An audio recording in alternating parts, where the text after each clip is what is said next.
Buenos días, mi grupo está conformado por Karen Farfán, María Paula Rodríguez, Ivonne Jiménez y quien les habla, Laura Guerra. Nosotros les expondremos acerca de la teoría neoclásica de la administración. Los objetivos que ha propuesto esta teoría están divididos principalmente en 5. El primero es mostrar por un lado el electricismo de la teoría neoclásica y su preocupación por la práctica administrativa y el énfasis en sus objetivos y resultados. Por otro lado, en tanto a la teoría eléctrica, el relativismo asume los postulados clásicos, aunque mantienen el énfasis sobre los principios clásicos de la administración. El segundo objetivo es afianzar la administración como una técnica social básica que el administrador utiliza para alcanzar resultados y ayuda a las personas con las que él trabaja. El tercer objetivo es definir las funciones del administrador que conforman el proceso administrativo. El cuarto es definir los principios básicos de la organización. Y el quinto es considerar el dilema de centralización versus descentralización y los factores que afectan las decisiones respecto a la descentralización, sus ventajas y sus desventajas. Esta mirada neoclásica nace de la necesidad de que la administración debe consistir en orientar, dirigir y controlar los esfuerzos de un grupo de individuos para lograr un fin común con un mínimo de recursos y esfuerzos y con la menor interferencia en las actividades útiles. En las características principales se encuentra énfasis en la práctica de la administración, en donde habla de que la teoría neoclásica hace énfasis en los aspectos prácticos de la ADMON, aunque no descuida los conceptos teóricos de la misma. Como segunda característica se encuentra la reafirmación relativa de los postulados clásicos.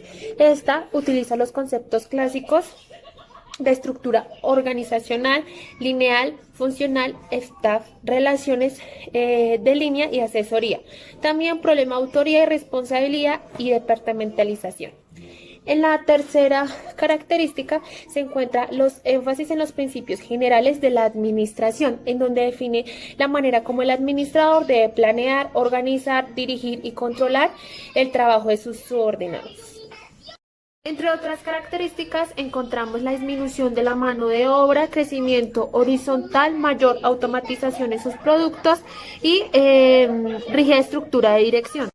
Buenos días, mi nombre es Karen Farfán y hoy le hablaremos acerca de los autores neoclásicos, como por ejemplo Peter F., Dirk, William Newman, Ernest Dale, entre otros. Estos no formaron propiamente una escuela definida, sino un movimiento relativamente heterogéneo. A pesar de que algunos autores la denominan la escuela operacional, la escuela del proceso administrativo o incluso un enfoque universalista de la administración, se prefiere la denominación teoría neoclásica para facilitar el aspecto didáctico y la presentación. Los principios de la teoría neoclásica, los autores neoclásicos añadieron algunos elementos al concepto de organización formal y la definieron como un conjunto de posiciones funcionales y jerárquicas, orientadas a la producción de bienes y servicios. Los principios fundamentales de la organización formal son la división del trabajo, la cual es el proceso de división del trabajo, comenzó a aplicarse con mayor intensidad con la llegada de la revolución industrial, lo cual provocó un cambio radical en el concepto de producción al elaborar grandes cantidades de productos gracias al empleo de la máquina, que sustituyó al artesano, y a la aplicación de la especialización del trabajador en la línea del montaje. El objetivo principal es producir en masa, por lo cual ese objetivo solo se lograría mediante la automatización de la actividad humana y repetición de las tareas. Segundo, especialización. Nace como consecuencia de la división del trabajo. Cada órgano o cargo tiene funciones y tareas específicas y especializadas. Tercero, jerarquía. Otra consecuencia de la división del trabajo. La jerarquía funciona para la producción armoniosa. Necesita de funciones específicas para quien dirige y para quien es subordinado. A medida que asciende en la escala jerárquica, aumenta la autoridad del administrador. Cuarto, amplitud administrativa. Es decir, la amplitud de mando o de control.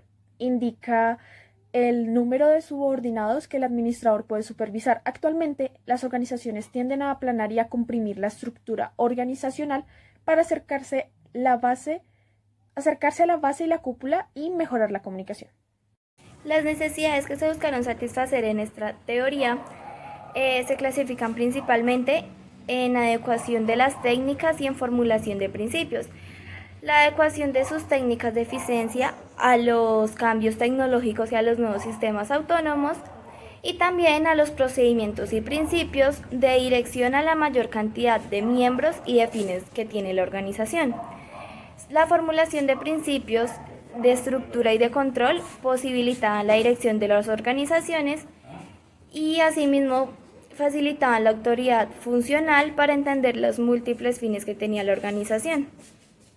El enfoque de la teoría neoclásica en la administración es la reivindicación de la teoría clásica actualizada y redimensionada en los problemas administrativos y el tamaño de las organizaciones de hoy. Esto quiere decir que este enfoque es la teoría clásica adaptada al modelo de las empresas actuales dentro de un aparteamiento que aprovecha la contribución de todas las demás teorías administrativas.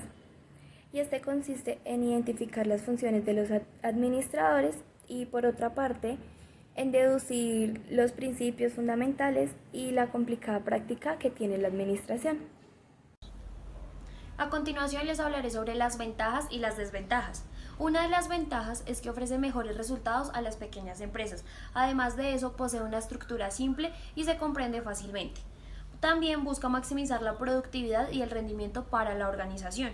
Define las responsabilidades que cada persona posee dentro de una empresa y comprende la facilidad de contención e implementación por parte de los individuos implicados. Para continuar, hablaremos de las desventajas. Una de ellas es que puede incentivar la reducción de personal sin pensar en la persona que está perdiendo el empleo. Además de ello, que la autoridad de la empresa es única y directa en una persona. La persona encargada de dirigir todas las actividades de la empresa y no solo en específico, lo cual puede traer consecuencias a futuro. Y para finalizar, la persona encargada de dirigir puede tener exageración en su función. Ahora les hablaré sobre la centralización, lo cual hace referencia a una concentración de la toma de decisiones en una sola persona dentro de una organización. Este concepto únicamente incluye la autoridad formal como el derecho inherente en la posición.